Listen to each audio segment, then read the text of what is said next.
Well, life can be a walk in the park. Here to share how you can keep our parks green and thriving is Dan Daniel, Director of Development for Charleston Parks Conservancy. Thank you so much for joining us. I love Great. Charleston Parks. They're just beautiful. Thank you so much for having us. We're great to be here. You do wonderful work there. Can you tell us, you've got 20 parks that you oversee. Can you tell us where some of those parks can be found? Sure. So all the parks that we are present in are city parks. They are located both on the peninsula, James Island, West Ashley.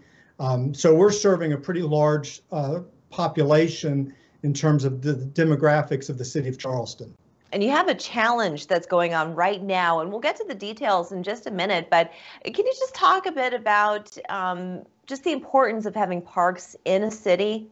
Absolutely. Particularly this last year has really renewed for all of us an awareness of the necessity of having green spaces, open spaces where we can be outside, decompress, relax, be around friends and family in a socially distanced and safe manner.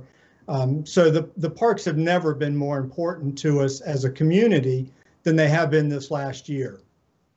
Absolutely. Can you also talk about just the what it takes to keep these parks in their current condition? Because, you know, the work that was done at Colonial Lake, when you've got storms that come through, I mean, it really is quite a responsibility. People take it for granted. They just walk by and they think, oh, isn't this lovely? But it actually takes a lot of muscle and volunteers to put into Absolutely. an effort. In fact, what we do, we couldn't do without volunteers. We are active in 20 parks, which includes 3 community gardens. One of the things we're most proud of is in 2020, we harvested and donated more than 4,000 pounds of organic produce to local restaurants and food banks. And almost all of that produce was harvested, prepared, and served within a single 8-hour day to people who are suffering from food insecurity because of the pandemic. But all of that work requires a lot of volunteers. We have about 600 people that will volunteer at least 1 hour, and some of those folks will volunteer 5 or 6 hours every week. We call them our park angels. And last year, they volunteered as a group more than 4,000 hours of volunteer time. That's incredible. Talk about taking things for granted. My goodness. People really put in their personal time to make sure that their community is also thriving. And there's a way for us to get involved as well. You have a virtual challenge that is currently ongoing. Can you tell us more about this? Would love to. So it's called A Walk in the Parks.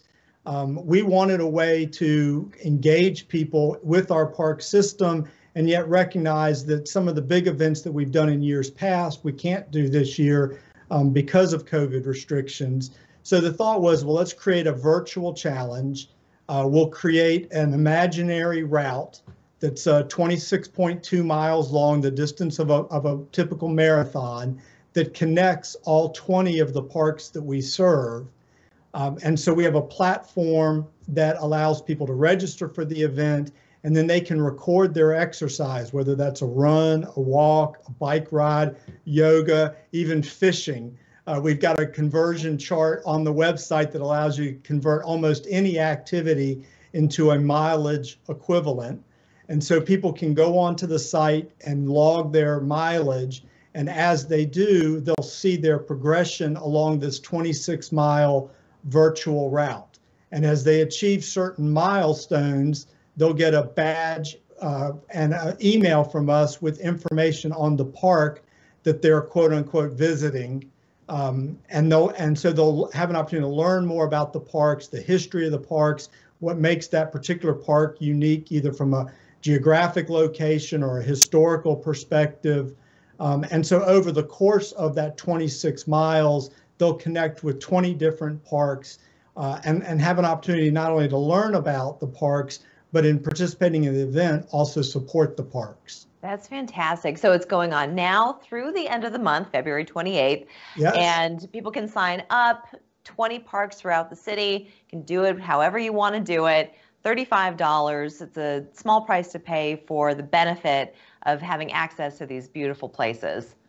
And we are introducing some competitive features to this. So we have prizes for the person who records the most miles in 28 days. We have a prize for the person who records the most activities in 28 days. And then there's also a fundraising component. So people can create a peer-to-peer fundraising page on the platform and then ask their family and friends to support them on their virtual challenge. So far, we've had almost 80 people raise almost $11,000 for the parks. Wow. By inviting their friends and families to support them. So we'll have prizes for the person who raises the most money. You can form a fundraising team. We've got about 12 teams that are active right now.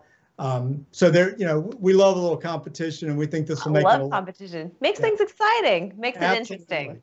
Absolutely. Dan, thank you so much. Get out there, walk, run, ride, fish, do whatever you can do. Thank you so much. Appreciate your time. We look forward to seeing you in the parks, Leyla. Thank you. We're back after this.